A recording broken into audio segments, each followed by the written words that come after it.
All right, here we go. To answer your question, Smug, Redhead Wolverine, Mew here, has her moments. She's okay.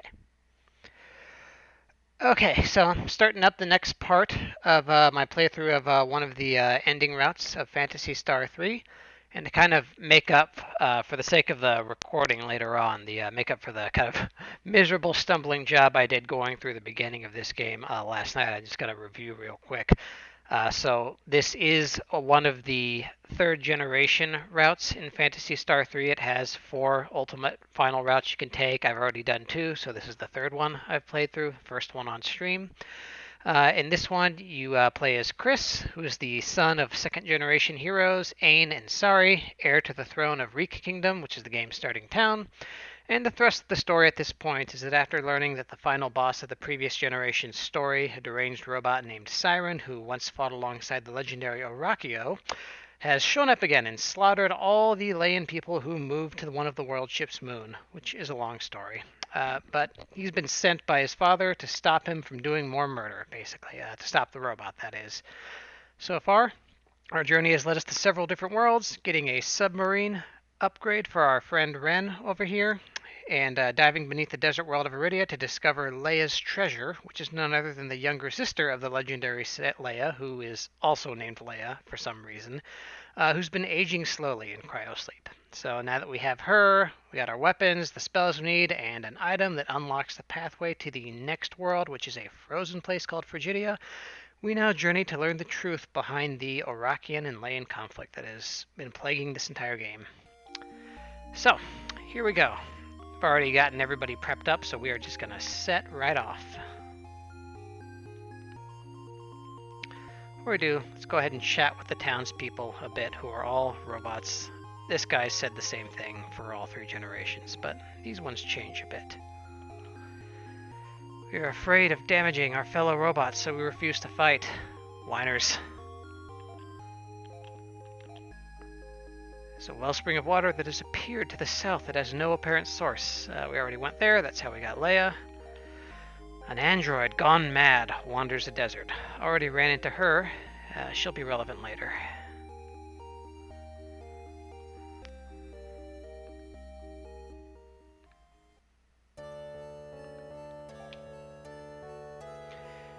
Okay, so let's get our bearings here. Pretty sure I remember where to go. Yeah, Frigidia should be in the southwest over there, since I've already played through this twice.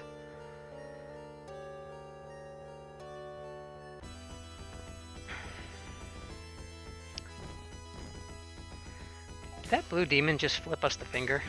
Oh well, he's dead now.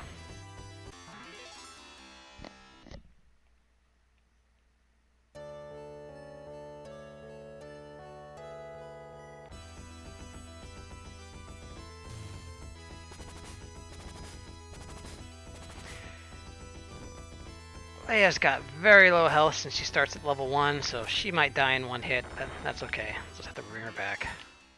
She also gains levels quickly, at least. Already, level 49. Or 49 health.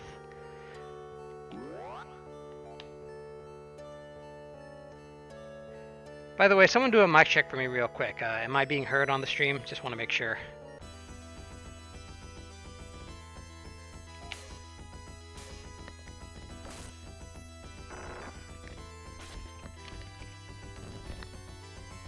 Okay, great.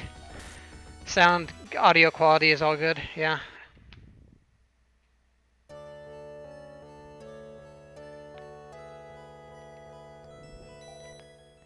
Mystery star that lets us in here.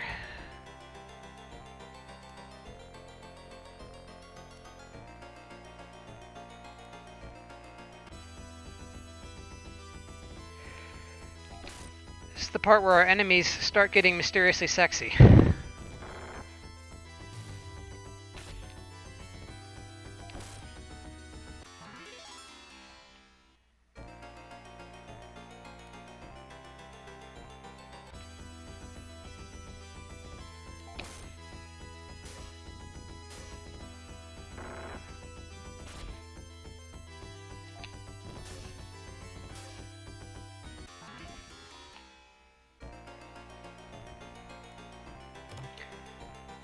And great. Laser bow for Laya over here. You found it, right. Give it over here.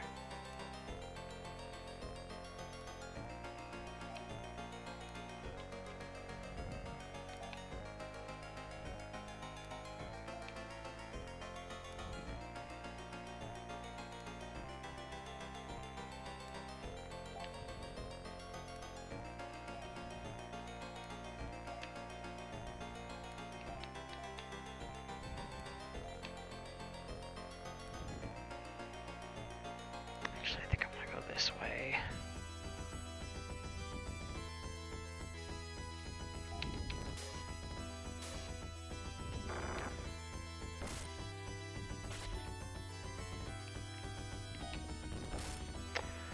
Oh, that was close.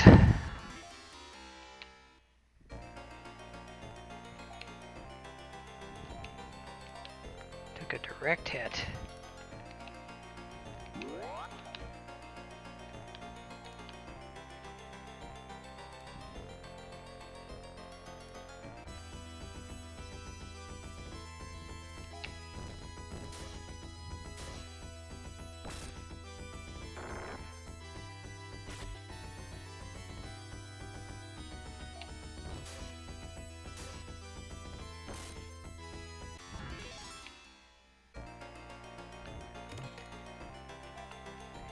Cane, we don't have any use for that. There's nobody who uses a cane in this generation, but it'll be useful for selling.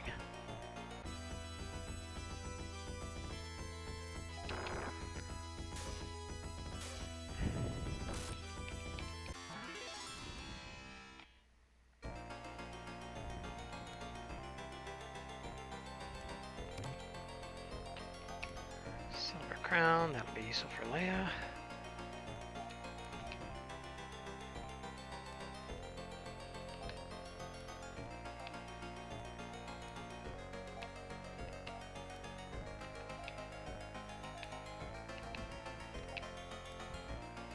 Oof, we're gonna need to get head armor for her too. Oh, we have head armor, right.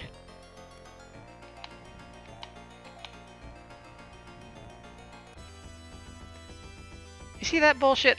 This game's all about that.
Just when we were about to leave.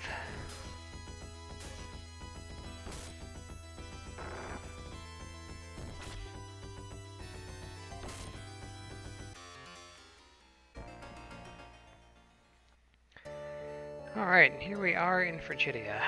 So, let's give everybody a quick heal round here.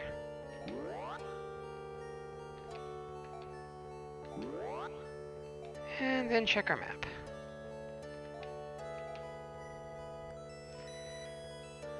Interesting how it's green even though the world's ice, but I know from experience that we need to head to that little island in the middle of the lake over there in the center, so just start getting over there.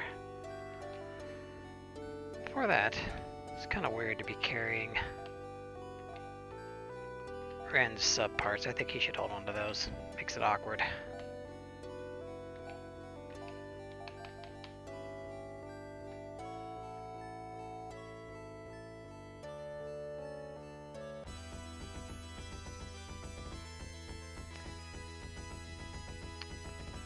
Okay, make sure we want to hit these back row enemies with the characters that can target the back row.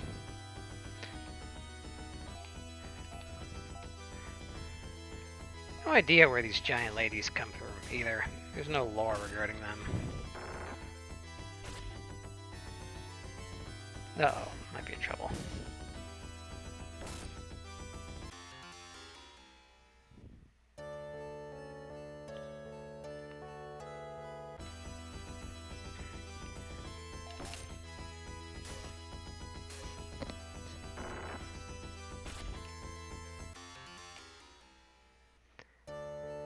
And I can't pass through. It gets me every time.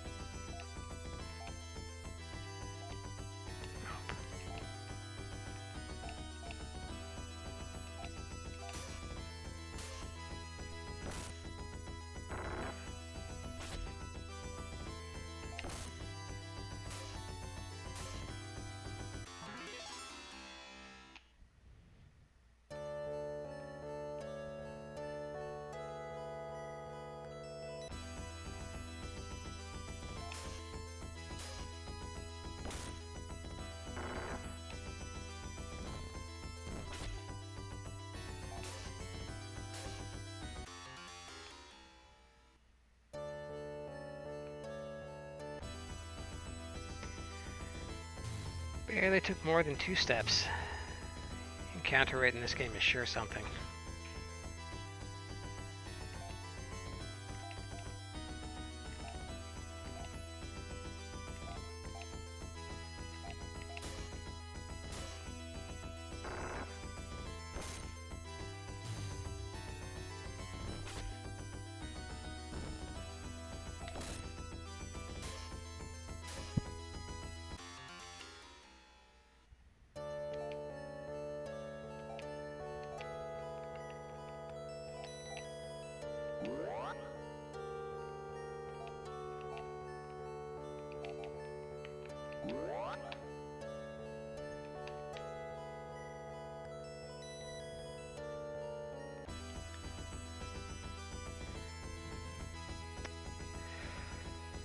So for those of you who are more familiar with Phantasy Star Online, those robot birds are robot versions of a natural enemy, which is the Rappy.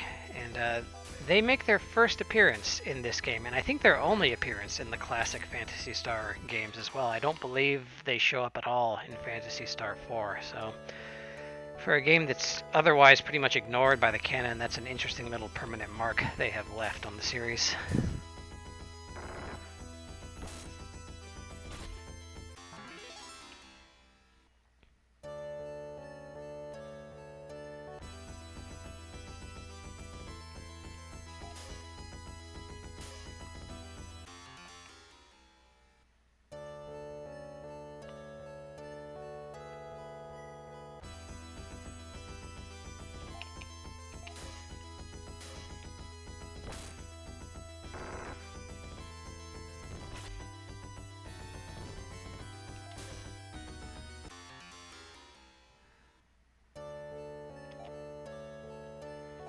Let's check our bearings.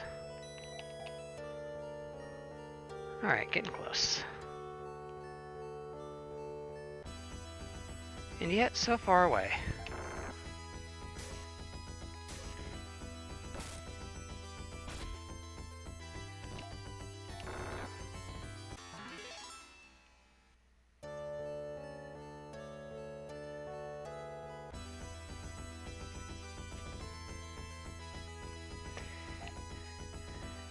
New type back here.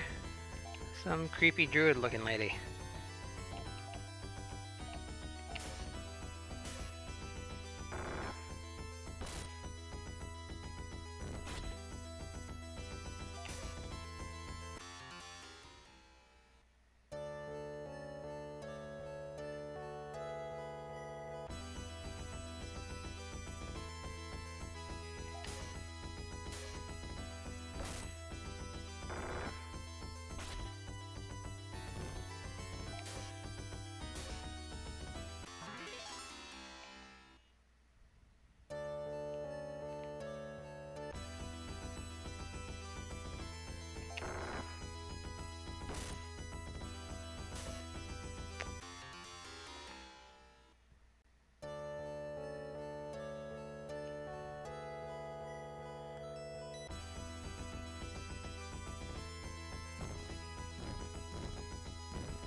almost there.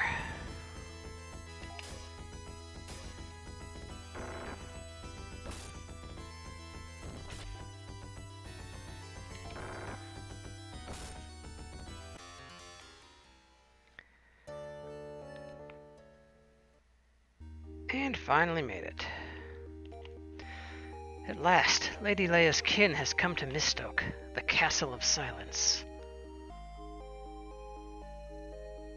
It's not ominous at all.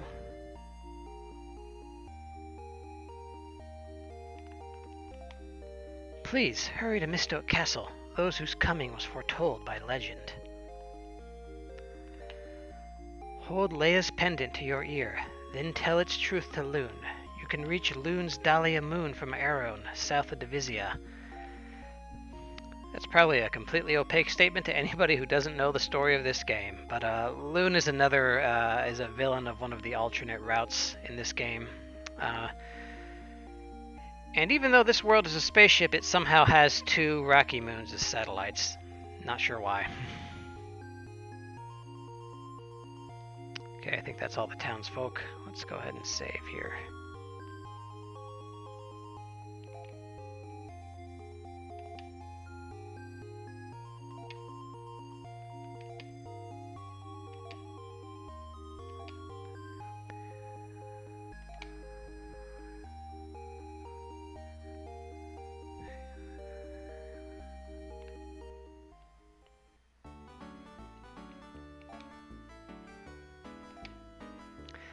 Just buy an extra diamate for everybody.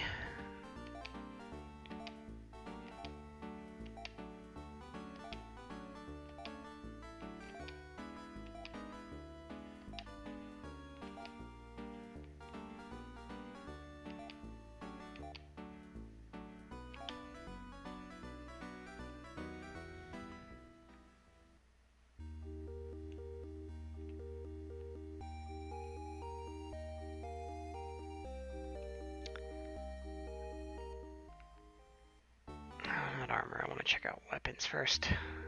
I always go weapons first and then armor. I don't think there's anybody in this house, but let me double check to make sure. Yep. Another sadly unfinished part of the game's overall design. Here we go.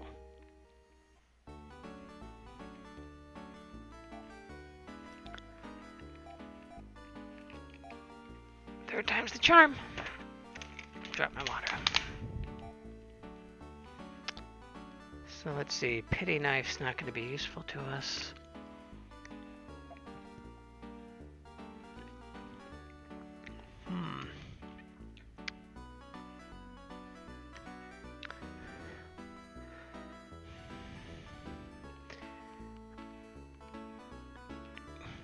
Giving Chris the pins, these are basically little handheld pistols, may be useful, so I'm going to give him 2 of those instead of the sword. Gives us more area control, because I believe that this dungeon does start having more monsters show up.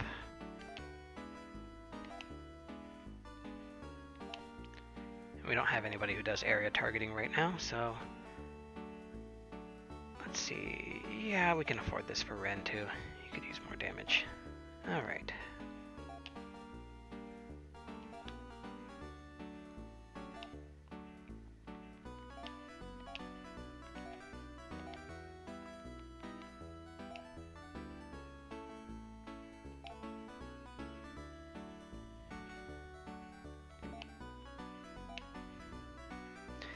So he's a good deal weaker, but he'll make up for that in the amount of enemies he can attack.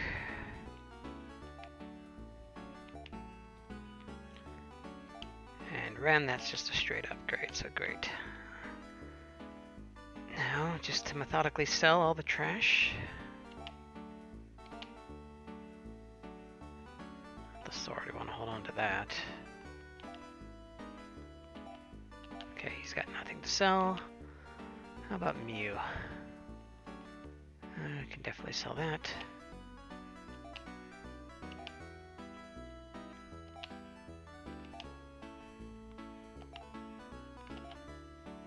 And that.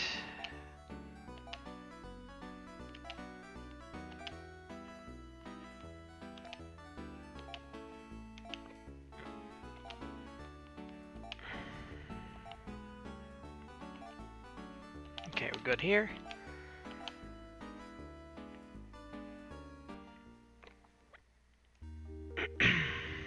Let's see if there's any armor we want.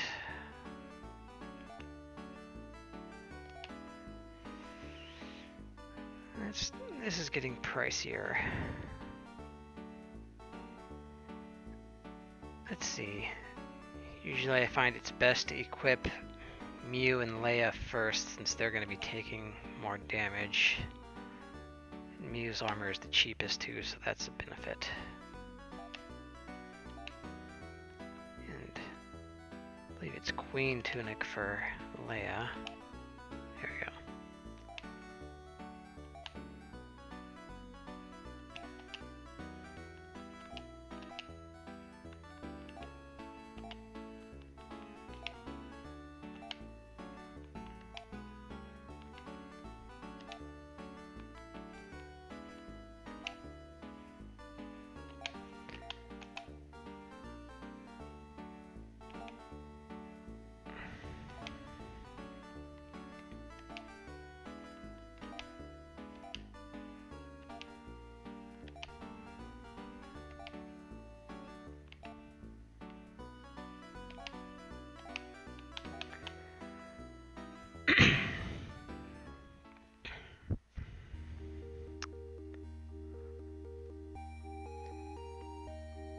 Okay, all ready to go.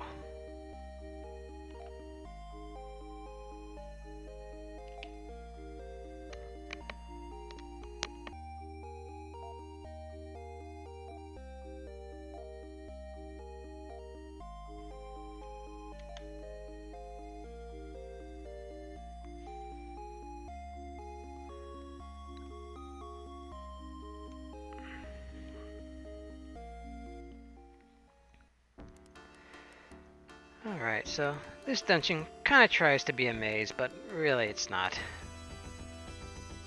It's not that hard to navigate.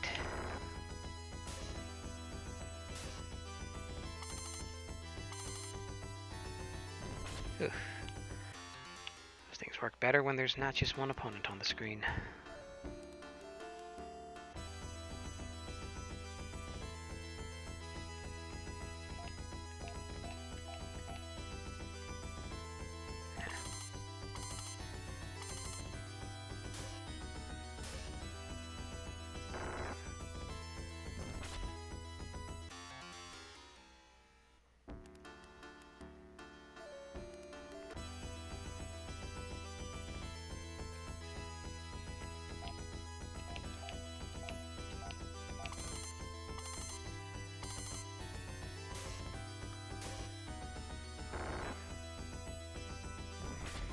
Okay, I wasn't seeing things. These guys are called Bastard.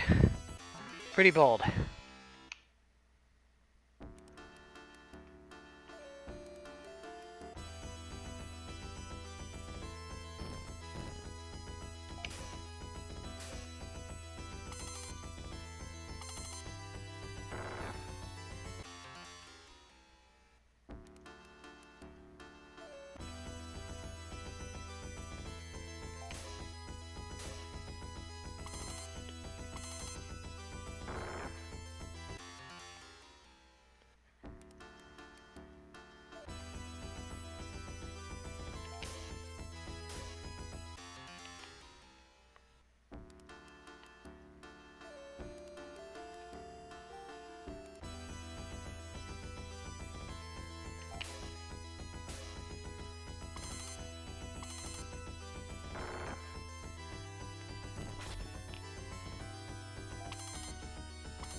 the next row.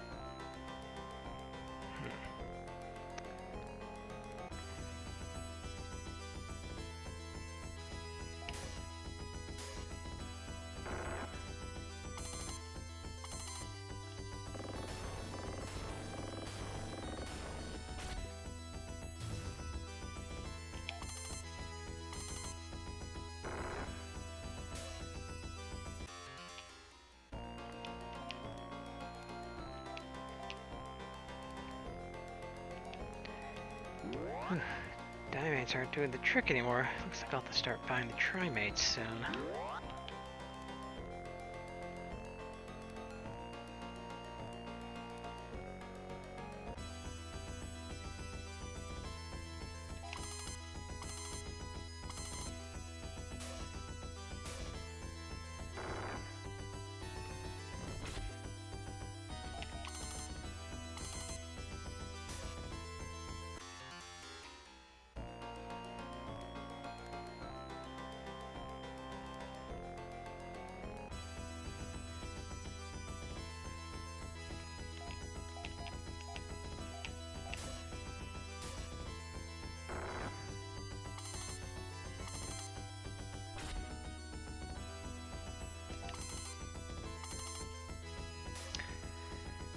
Oh, it's always nice when you get the drop on them. 2 free rounds.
Yeah, some of the enemy designs get really, really weird. That's as close a description as I've managed to imagine myself.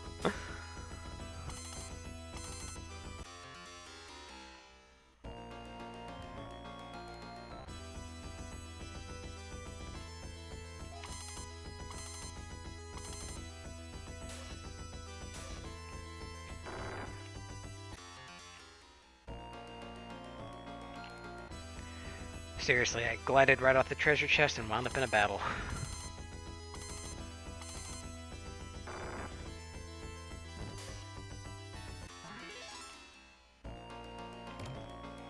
Hey, free trimate. Won't complain about that.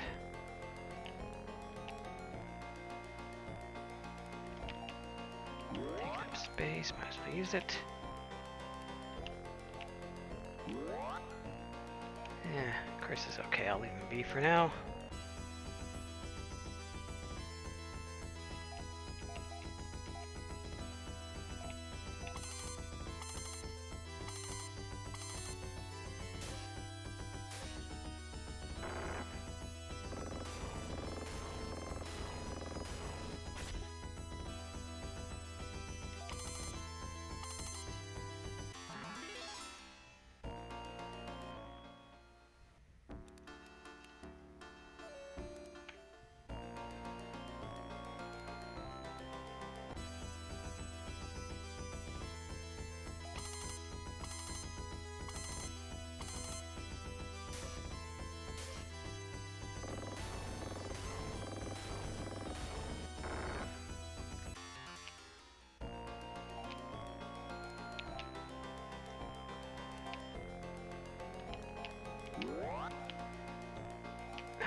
Laya's low too. Better heal her.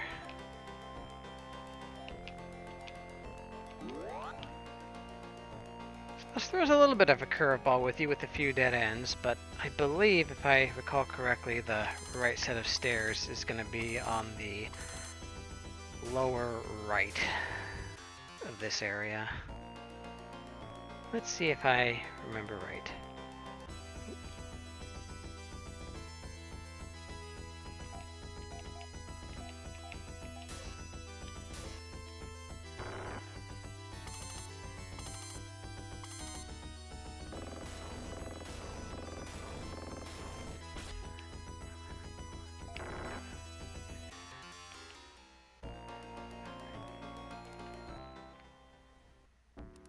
Yeah, just go down the stairs backwards, you know, it works. And did it. Cool. Empty throne room, but hey, there's a chest here. Okay. So great, we just got the Laya pendant, and I think I might have missed the townsperson dialogue in there that mentions this, because it should have been there. But not only is this pendant an important plot piece, it also grants you access to those temples we've seen strewn about through the landscape, which basically lets you teleport between worlds without having to go through those little tunnel dungeons. The only problem is, it's not always clearly obvious which shrines go where, so it's kind of a trial and error procedure. The one thing you can say is that all of them definitely have a shrine that goes to the desert world, since all the worlds connect there. But generally, if you remember which cave goes where, the shrine next to it will take you to the exit on the other side, and you skip the whole thing. And let's see, we're supposed to listen to this at least once. Laya holds the pendant to her ear, and a beautiful voice is heard. I hereby impart the truth of this world to my sister. 1,000 years before your time, I fought Orakio. During that war, Orakio and I both suffered wounds and lost friends. But we were being deceived, manipulated. Both our sides, with the wondrous powers we wielded, and Orakio's, with all the machines over which it held dominion. There was an unholy power that had set our two peoples at war. When Orakio and I came to this realization, we lost many friends, such as Loon. And so, Orakio and I are leaving now, alone, to confront this unholy power. To you, I leave the name of Laya and my pendant. Farewell, my little sister. Pathos. Very sparsely spread throughout this game.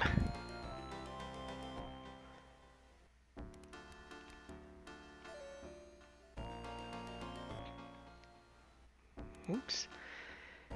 And because I keep forgetting to bring an ocarina with me, I have to walk all the way back out of this dungeon.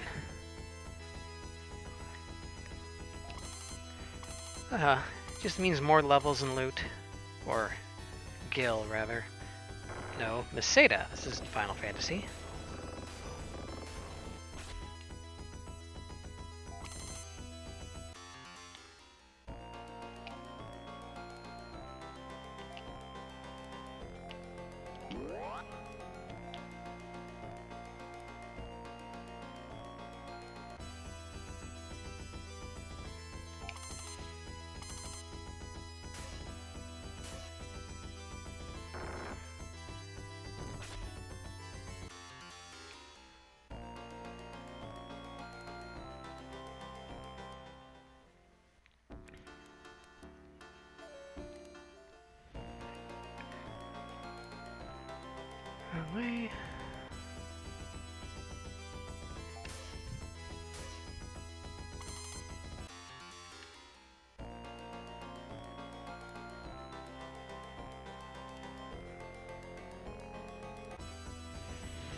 this way.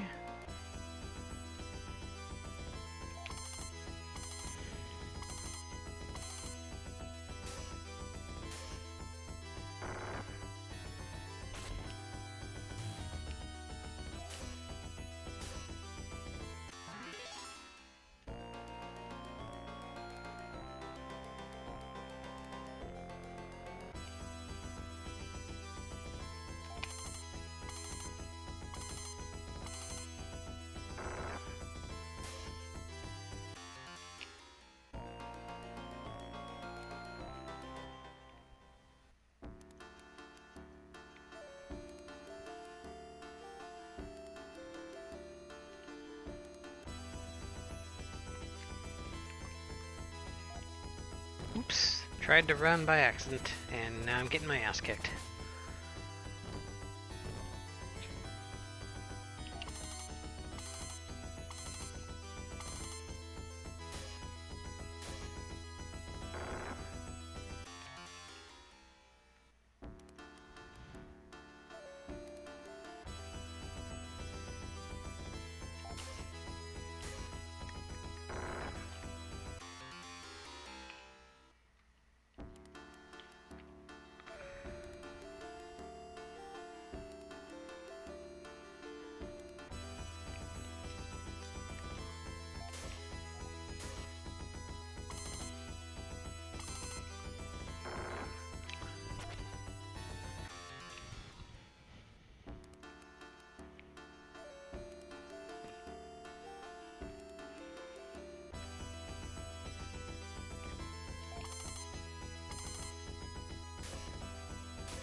Well, that wasn't the most efficient distribution of attacks.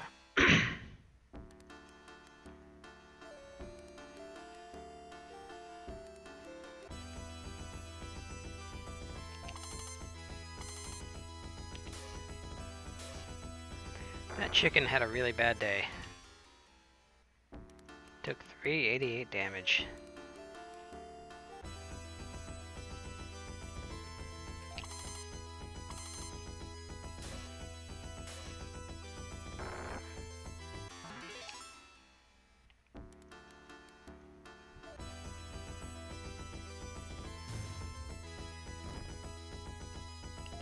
Whoa, Chris is almost dead. I had to fix that.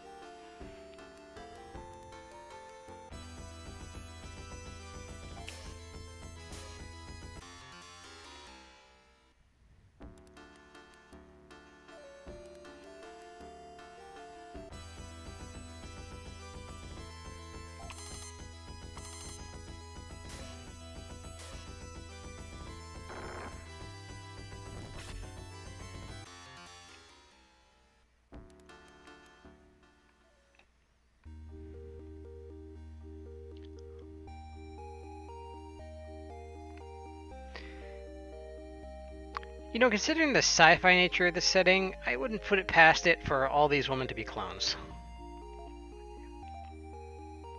No, that's not it. Ah, here it is. You will be tested to see if you are worthy of the name of Laya. When you obtain the Laya pendant, all of Laya's temples will open to you. That's the one I missed.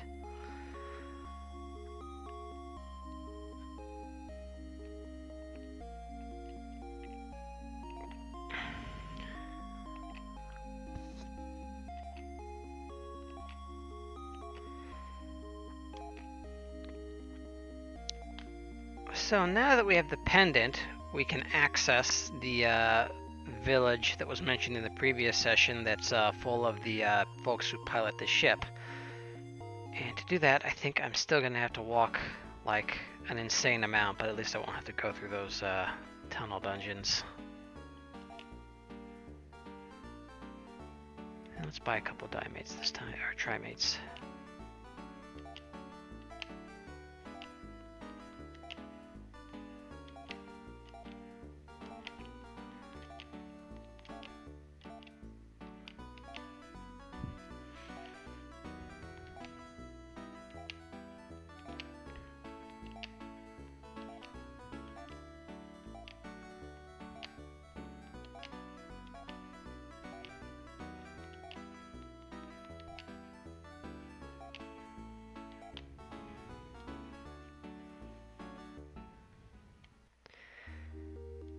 Yeah, traversing in this game is constantly an issue. It doesn't become... I mean, it's never as easy as it could be, but it doesn't become as easy as it's gonna get until you get the ability to fly. Which will be soon.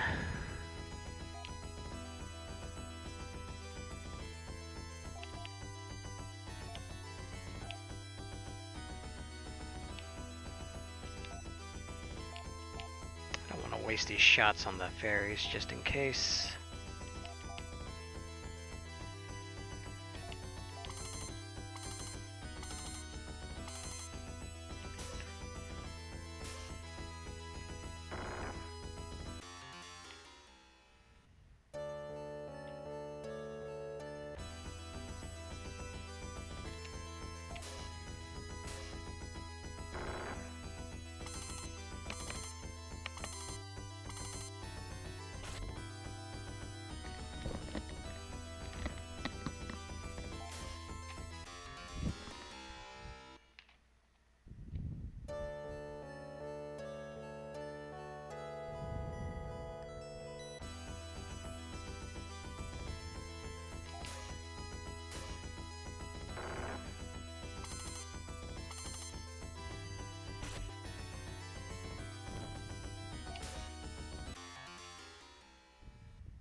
I've lost my bearings a bit. Let me check where I'm at.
Okay.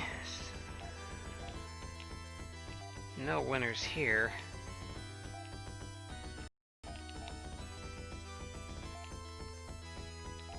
Ah, shit.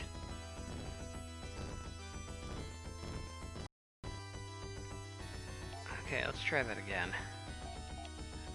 Focus all on one group.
Okay, so there should be a temple around here. I think maybe it's behind this thing?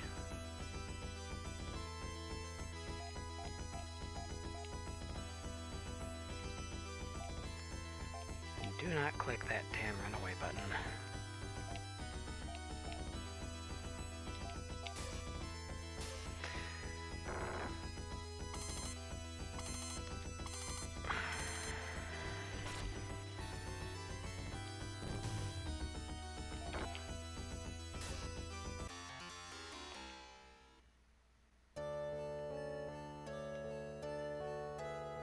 Ah, there it is. Damn it.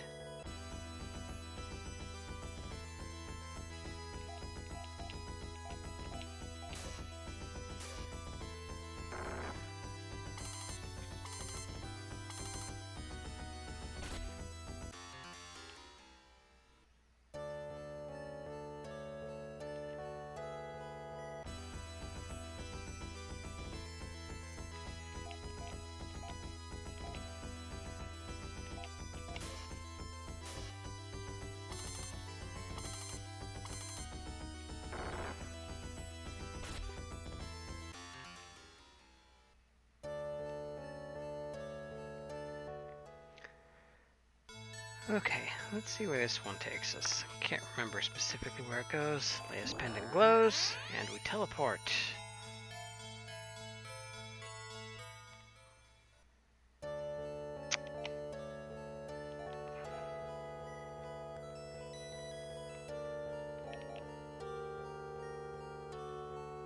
Oh, excellent. This is exactly where we want to be. Didn't even need to go across the desert world. Smug, you might want to pay close attention to this guy.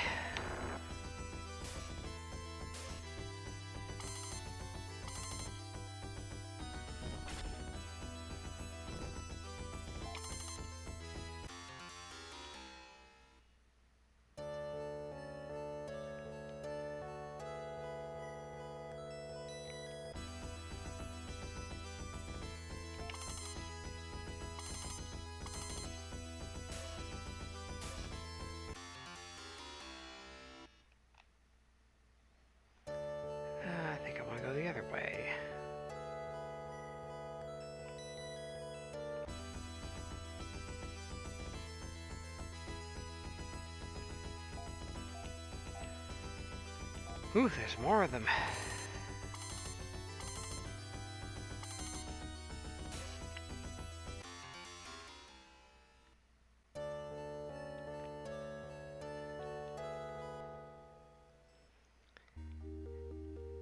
Here we are, village of Arone. Siren changed the course of the Alice 3 and has us headed into the sun. That's real bad news. We've tried to direct our course away from the sun, but there's some sort of power interfering. Welcome to the village of Arone, home to the pilots of the domed spaceship, the Alice 3. Do you want to go to Loon's satellite, the Dahlia Moon? The entrance to our shuttle pad is at the end of the path that runs along the south of this village. Okay, well, I know where that is. Just gonna take a few looks around before we go up there.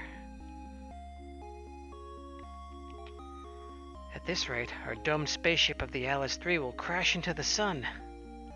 It'll probably melt well before it actually impacts the sun, if it's any solace. Probably gonna be nobody in this building.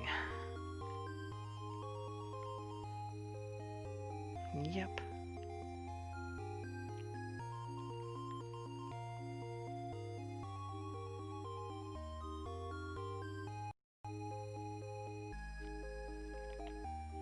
Please vanquish the power that is preventing us from changing course. Gosh, I wonder if that has anything to do with the unholy power that was mentioned in Laya's pendant.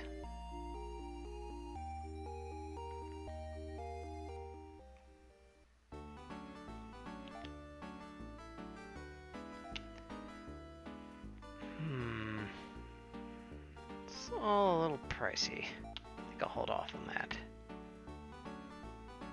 We're doing pretty fine damage anyways. What about armor?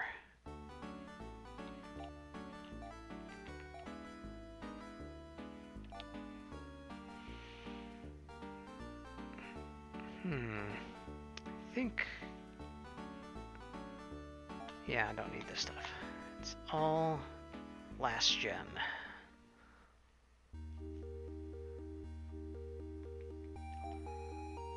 Let's check the items. He's full. She's almost full.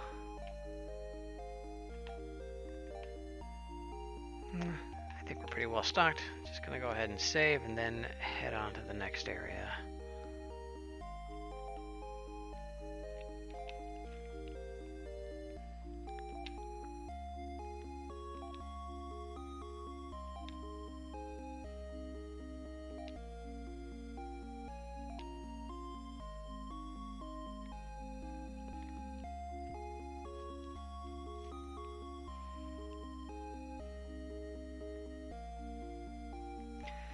Okay, so they said it should be at the end of this path, so I believe... Ah, there we go.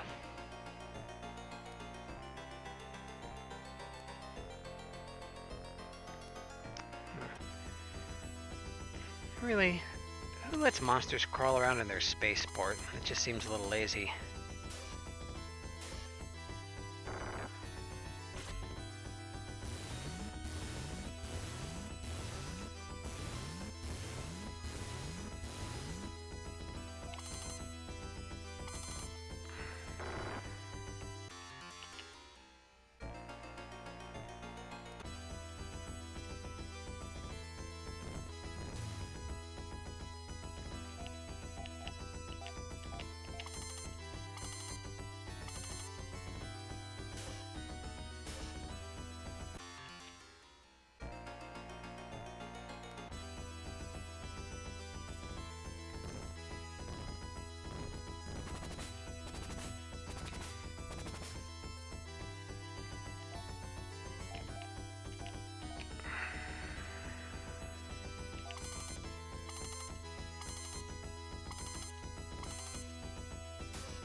Alright, now that little thing there is actually the spaceship. Now brace yourselves for a very incredible and immersive takeoff sequence, assuming I don't get attacked between here and there. I didn't. Out of the fountain, out of the town, and into space.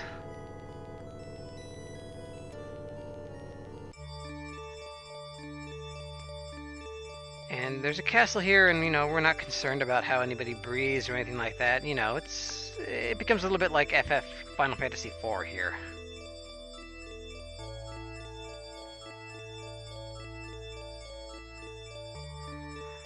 I do have to take back, I think, what I said in the last session about the main theme being the only good song this game had. The Moon Palaces do have some a nice, soothing kind of sound that's enjoyable to listen to. Oh, here's some people. Lord Loon, the Emperor of the Satellite of the Dahlia Moon, is bitterly depressed. Now, this is a guy that we already were told was kind of running around and attacking things and messing shit up. Apparently, he got that sorted out on his own between now and then. The parts that will enable that robot to fly in the sky are below. We Layans can't use them. Maybe you can do something with them. Please use them to go to the floating city in the world of snow. Borrow the power of those who live there to defeat the Unholy One. What a helpful guard. So, Lady Laya's younger sister who travels with you. So she was Laya's treasure.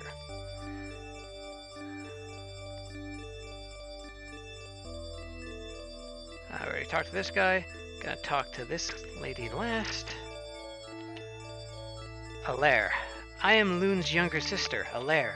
Like my brother, I also spent 1,000 years in sleep. Soon after I awoke, I was captured by Orakians, and that only angered my brother further.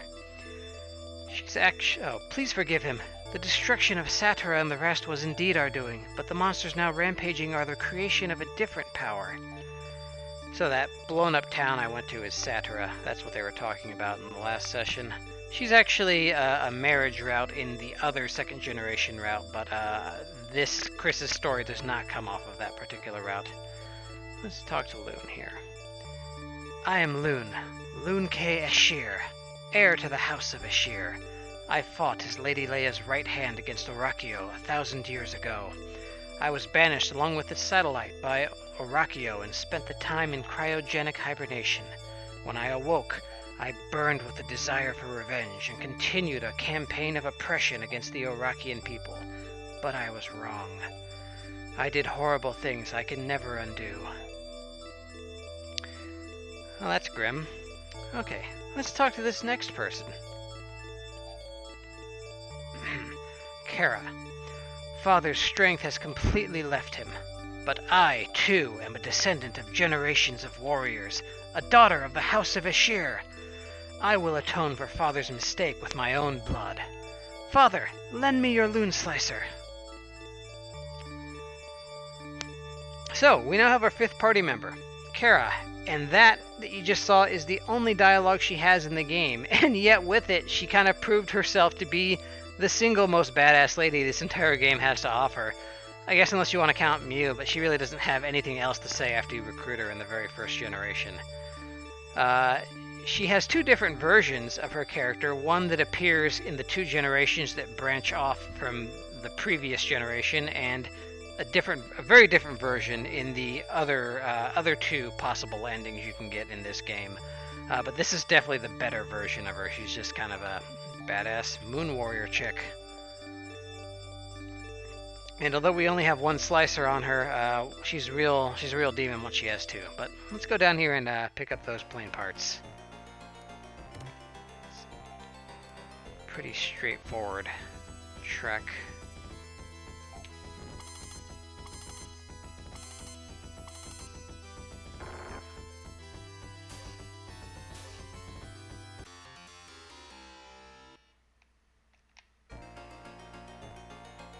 Oh, forgot to open that.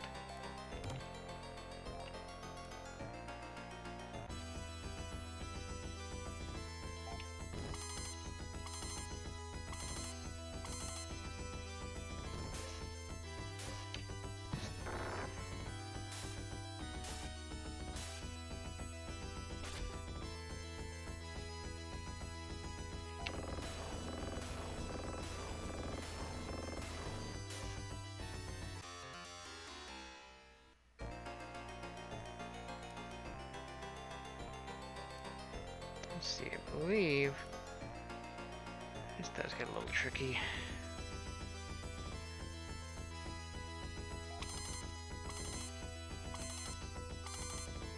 Ugh, should have targeted the other end.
So yeah, I guess these are just wolves crossed with bats who hang from the rafters.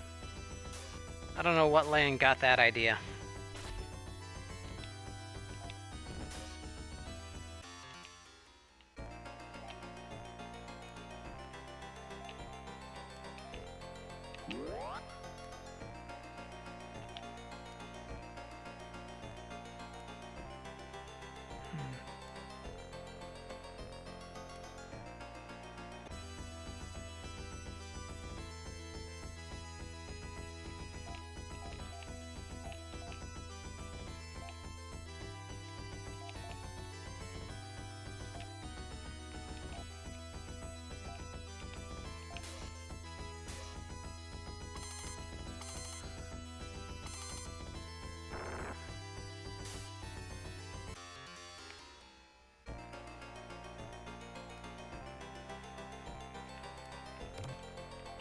First.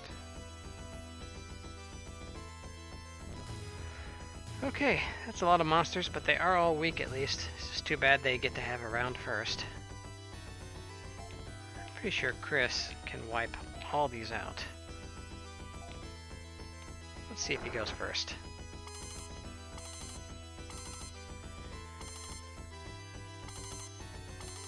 Ah, beautiful.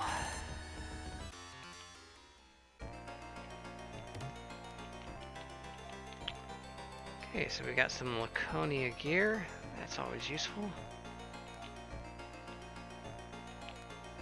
That to Ren. Oh, he can't take it because he's full on items. Let's give the band to Kara. And then swap that out. And the Snow Crown should go to Laya. Okay.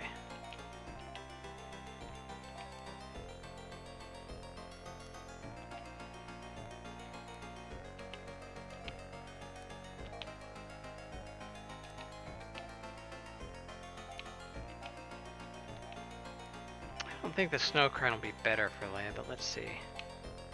Oh, it is, I think. I missed that.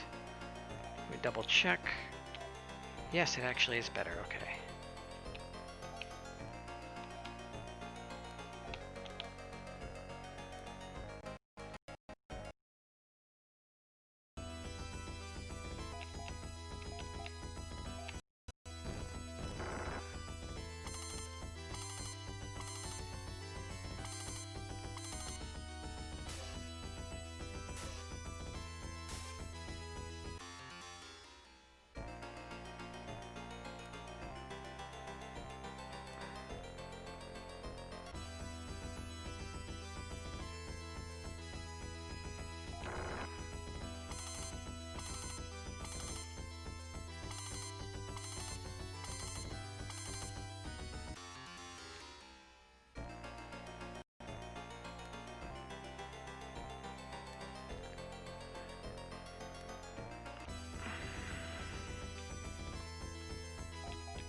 Alright, Laconia Crown, now we're talking.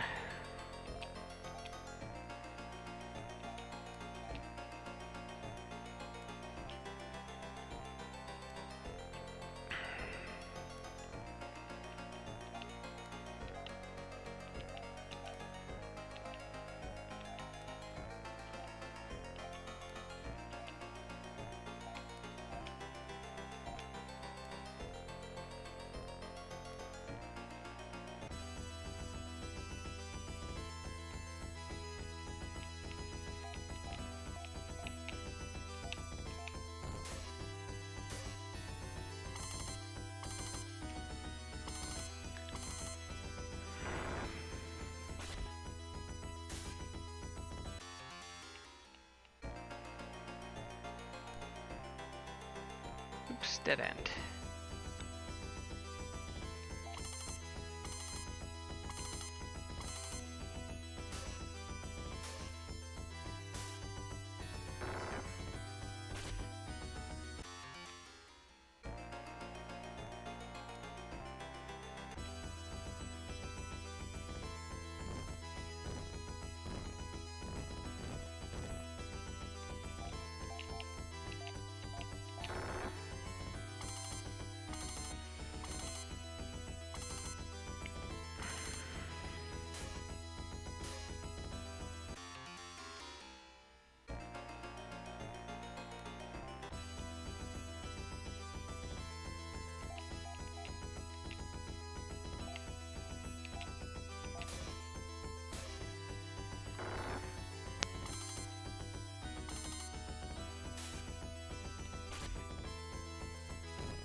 There we go, finally the sky parts are ours.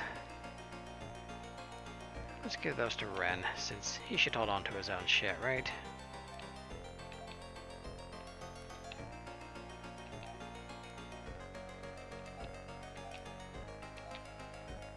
Make some space.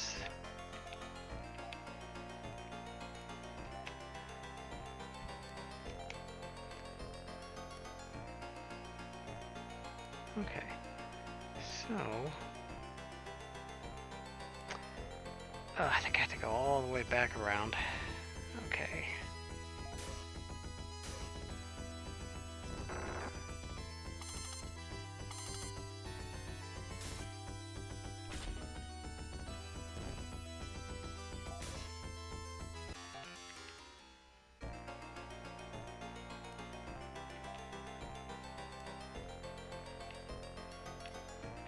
Let's do a double all heal here. There we go.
I was showing some friends of mine a video of the session I did yesterday of this, and some of them were flabbergasted at how I could just tolerate the sheer frequency of encounters in a game like this. And these aren't even like folks who are, these are actually folks who are older than me and just find it really hard to go back to some of these old RPGs. But I don't know, I find myself getting into a very kind of zen state with random battles, especially when, like, if it's types like these where you just don't have to think too hard for how to arrange them. All I ever really think about is maybe how to efficiently spread out my attacks, and that's it. And, you know, they're over in a snap, too. So, it may not be for everybody, but I find something soothing about the whole experience.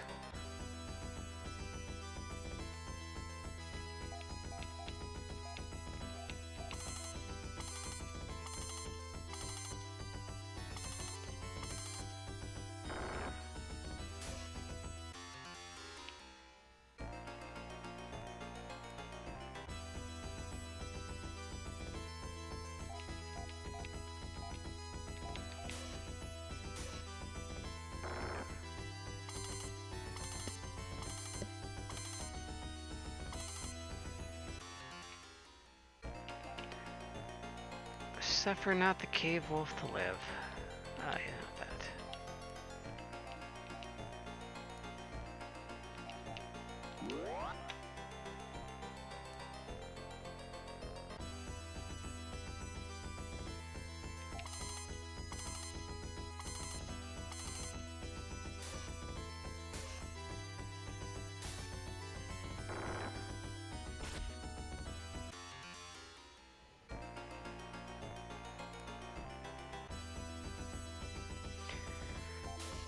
Though even I think something like that is pretty ridiculous.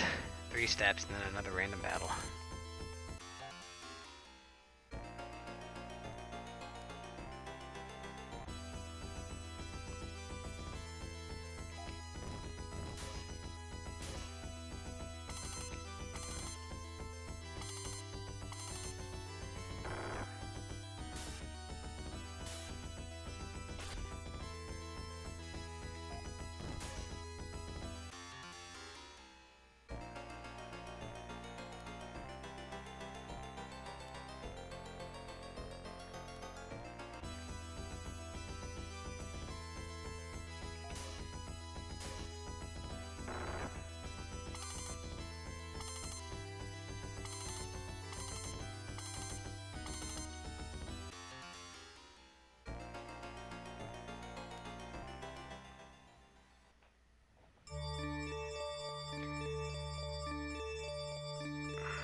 Alright, back we go.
Okay, so now that we have the sky parts, these airstrips we see around the place suddenly become relevant, because if we approach one, Ren goes into action figure mode. And now, finally, getting around the world is as easy as it is ever going to be. Of course, with a lot of other games, you can land the airship wherever you want once you get to this point, as long as it's not over a mountain or something like that. With these ones, you have to specifically find one of these little airports here. And so strictly speaking, our next destination should be back over towards the ice world. But before we do that, I want to take a little detour.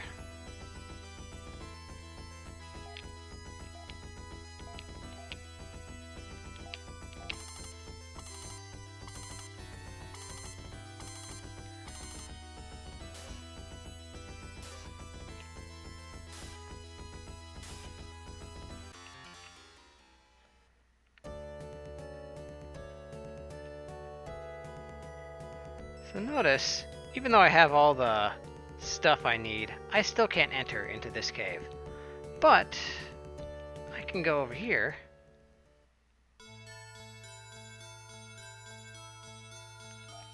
Pass through this portal.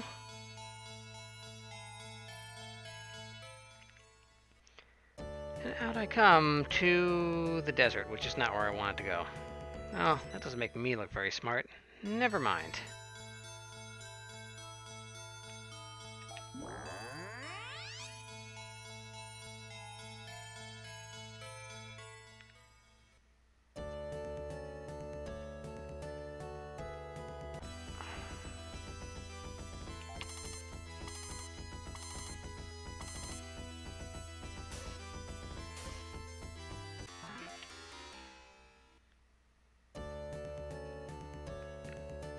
Let's just head back to Ice World.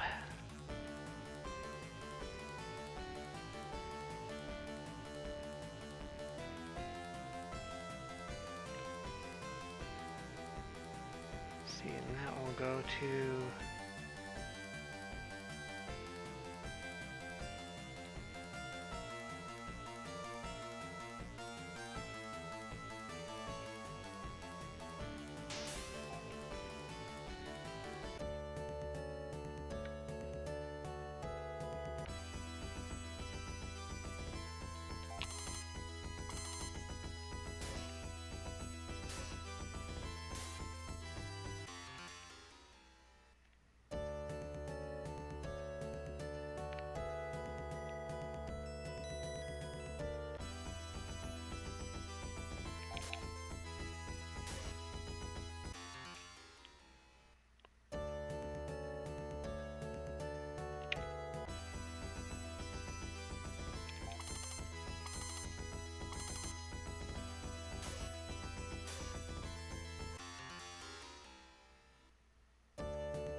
Okay, so...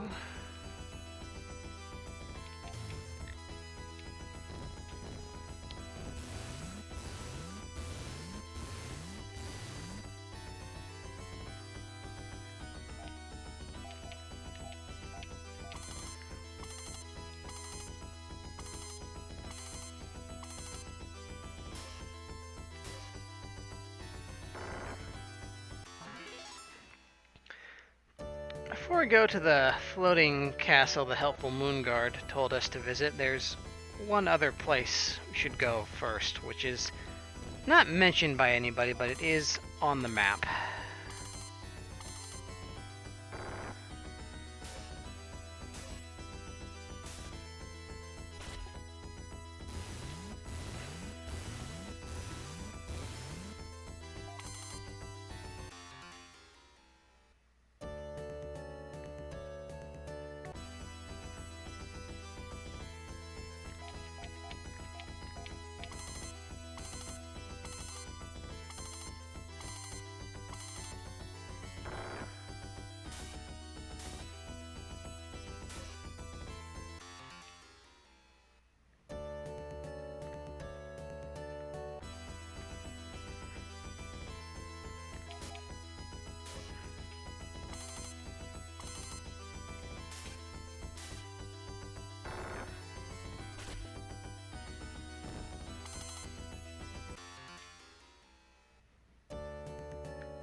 So if we go over here, we find a little town that we can only get to by flight.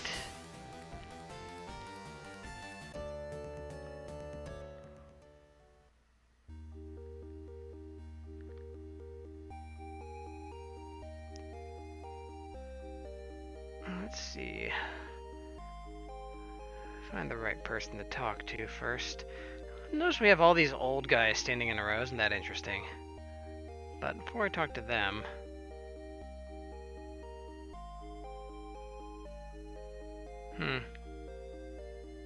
Okay, I guess they're the only ones. So, these guys basically serve as a lore dump. So, listen well. We are the descendants of the people of a planet called Palma. Palma, which was said to shine the most beautifully of all the planets in the Algol star system. The people there desired for little beyond what their loved ones gave them, and gave far more than for what their loved ones asked.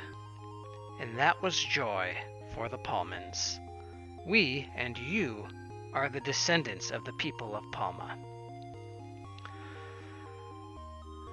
So this is the point at which the story of the game really starts to hook into the previous titles, Phantasy Star 1 and Phantasy Star 2. If you played 2, spoiler warning, I guess, you know that the planet Palma gets destroyed during the events of that game, and this is finally kind of explaining how that came. Listen well. We are the descendants of the people of a planet called Palma. Again, on Mother Palma, our ancestors dwelled in happiness.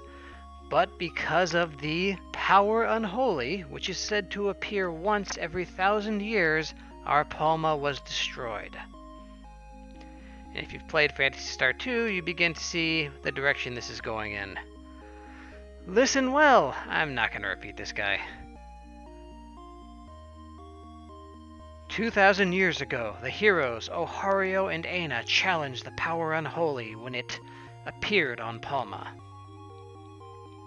But they did not win. Bummer. So those characters do not appear in Phantasy Star 2, which would correspond with those events. They are original to Phantasy Star 3, which kind of does its own thing.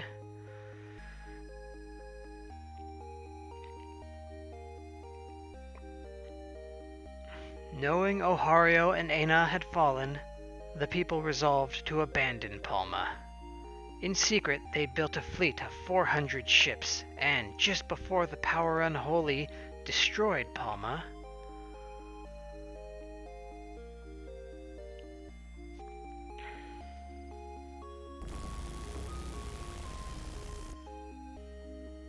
very dramatic, the ships launched. Which is weird because, you know, Palma got destroyed in Phantasy Star 2 because a really big satellite crashed into it. Doesn't seem like the kind of thing that would destroy the planet. Maybe make it uninhabitable.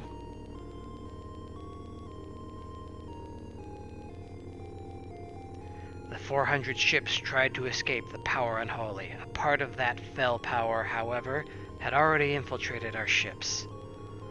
One by one, the ships were destroyed, until, by the age of Orakian and Laya, so 1,000 years later, only 2, the Alice 3 and the Neo Palma, remained.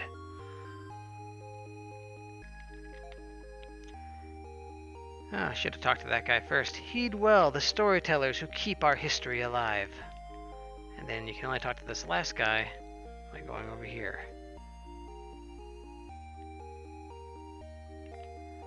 In this secret village of Foundori, thou shalt learn of our lost heritage. Kind of a weird name. In the original game, this town is called New Mota, which is a reference to the planet name used in Phantasy Star 2, which is incorrect and is a whole other kettle of worms. But it's supposed to be a kind of a clue in, but there's actually no justification for that name in the original script, and I am using a patch that restores a more literal translation from the previous game, which is why that's different. So, got some good armor in here. Laconian stuff, people who don't have it yet. But as always, let's check out the weapons first.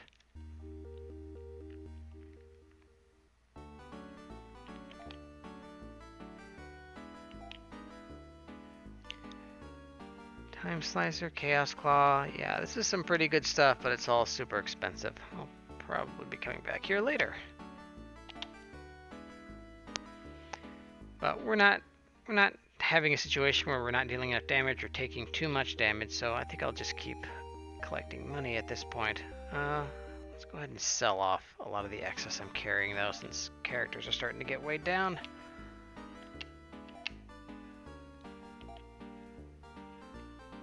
Let's see. Sell that.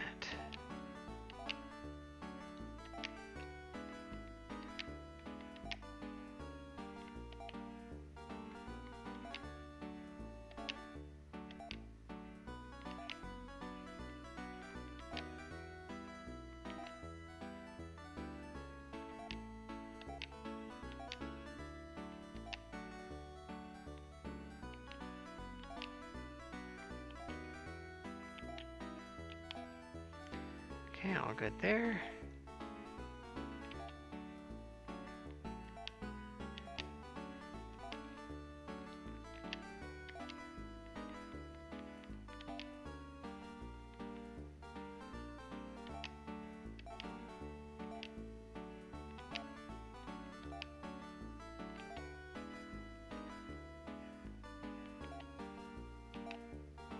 Oops.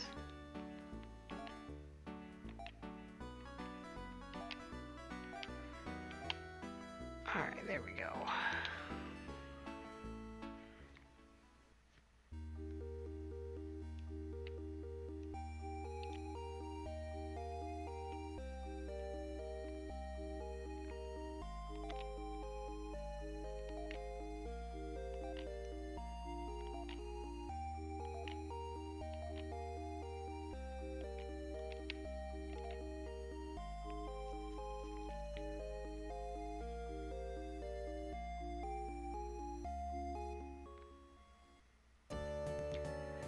Okay, so now we're gonna head off.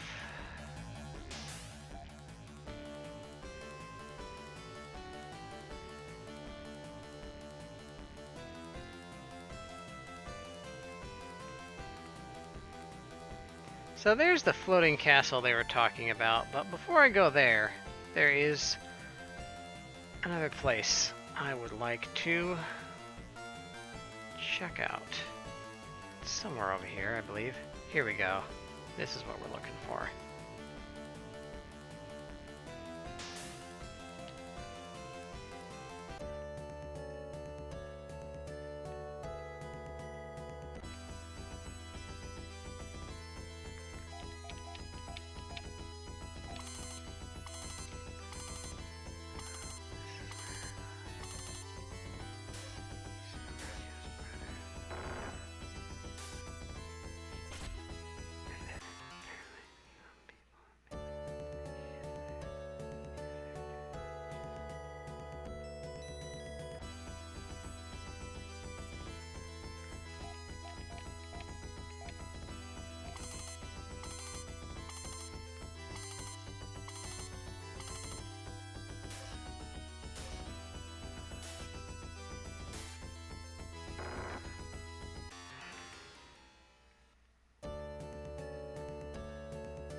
Alright, if I check my monitor here, something interesting shows up. Oh, so I'm in the last world here, out of the other 6 that are a part of this ship. And interestingly, nobody in the story has ever mentioned this particular place. I've never had to go here, I've never had to do anything here, but if I can go here of my own volition if I'm curious enough. So, like, that's interesting, right? And let's see. Let me just kind of walk around for a second here. So, yeah. So, wow, these dudes look pretty scary, right? And they're powerful. Not like, more powerful than the other monsters we faced, right? And they get to go first.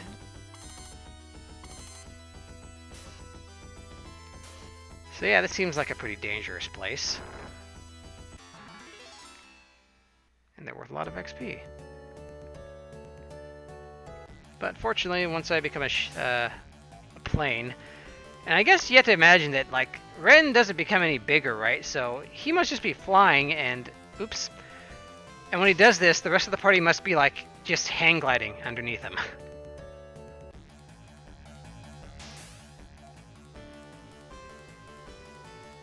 I feel like that needs to be drawn, but we're probably 30 years too late for any Phantasy Star 3 fan art.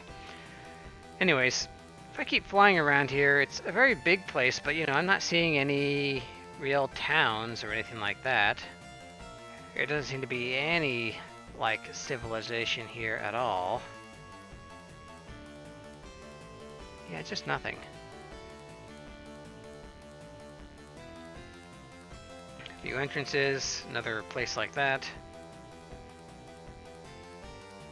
If I fly over this lake, oh, okay, well, there's one floating palace. Well, we might as well go there, and that seems to be the only place that's here.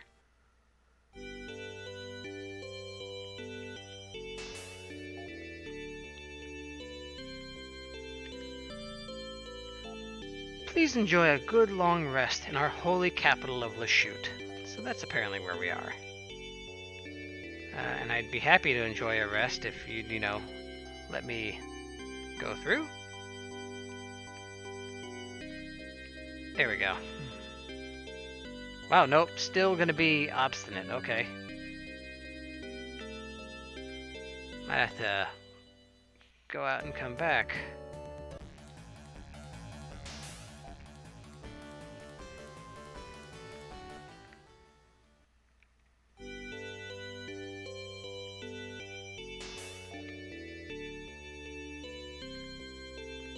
Oh, barely made it.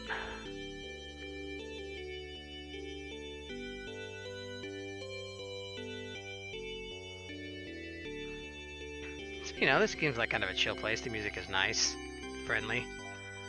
The great king of this capital is Lord Rulakir, Orakio's elder twin brother. So, if you were watching previous session, you'd know that from some of the other townspeople dialogue we've had, they mentioned that Rulakir has surfaced again, and that he's 1,000 years old, and that he's their new god, which is kind of interesting thing to say. A strange power has kept Lord Rulakir alive for 1,000 years.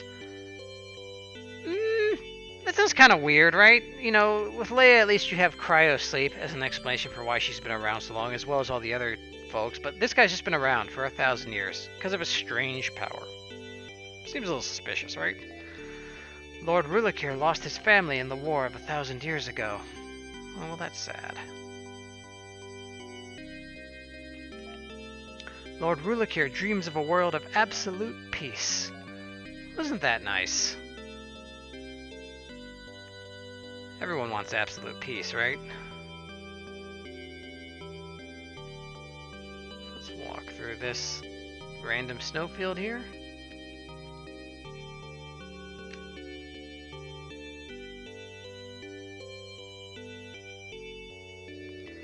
And go through this very strangely long and circuitous route with no people in it.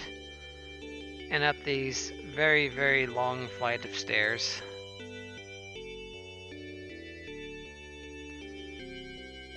Ah, well, this must be the man himself, right? The waves break onto the shore, on a beach glistening with light. But those very waves are inevitably drawn back into the ocean's dark depths, just as I, no matter how desperately I struggle to protect my own life's joy, am inevitably overwhelmed. So it is with us all, and with you, ye of my blood. Wow. So that was pretty profound. Not the kind of dialogue, I don't know, you might expect from a benevolent guy who seeks peace. And that's all there is to see here, really. It's just kind of an interesting to note. You might never come to this area otherwise. It's an interesting little Easter egg in the game for the curious.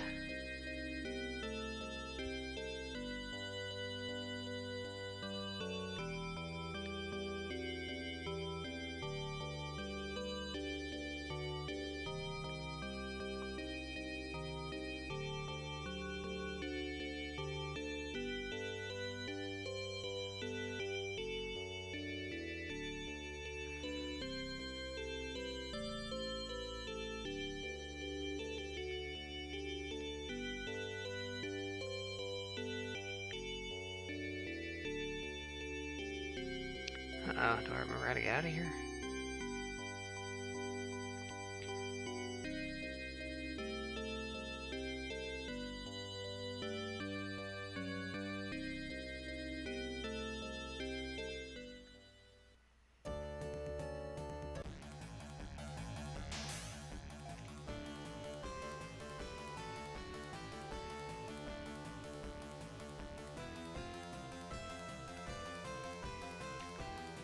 Okay, this is where I want to go.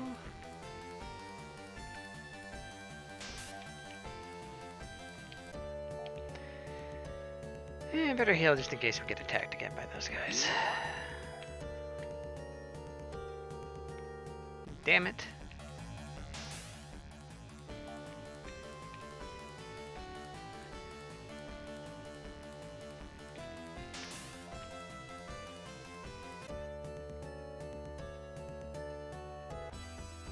Ah, see?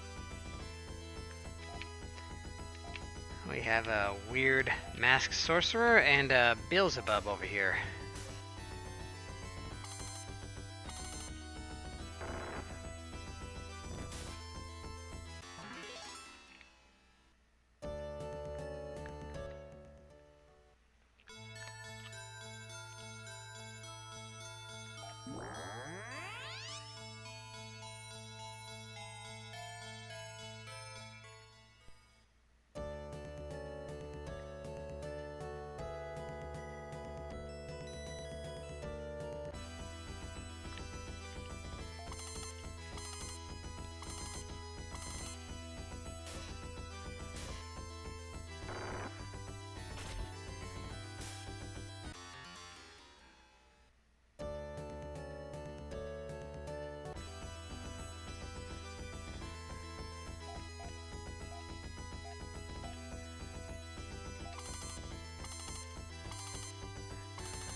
Okay, so although I know my goal is right in front of me here for where I need to go next, it's starting to get late and I'm getting kind of tired, so I think I'm going to go ahead and cut it here tonight. Just gotta save one more time, so thanks for those of you who came by to watch the stream. I'll probably be taking a break from streaming tomorrow, but at some point over the long weekend I'm sure I'll be starting this up again, and I will probably be able to, I suspect, finish Chris's story in the next session. There's not a whole lot left to go through after this, but we'll see.